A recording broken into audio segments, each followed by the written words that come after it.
প্রবাসীদের কষ্ট যারা না বোঝো, আমি কষ্ট বোঝা ছোট একটা তোমাকে মিনিং দেয়। তোমরা প্রবাসীদের কষ্ট 100% বুঝতে পারবা। আর যে পোলাপানে লাফাইতেছো যে প্রবাসে আসবা, তুমি টানা 1 মাস কৃষিকাজ করো, কৃষিকাজ রোদের ভিতরে করো, দিন রাত মানে কোনোই নাই, তোমার নিজের মনে করে তুমি করো।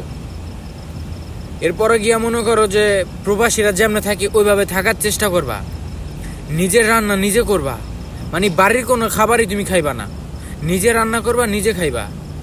এরপরে গিয়ে মনে করো যে 1 মাস তুমি তো ডিউটি করতে পারো, তাইলে তোমারে ধরা যায় তুমি প্রবাসে আইসা কাজ করতে পারবা। বলুন না যে তুমি 100% পারবা, কারণ এই প্রবাসের মাটিতে কেউ কারো মায়া দেখে না, দেখে কাম। আর কাম শেষে টেহা।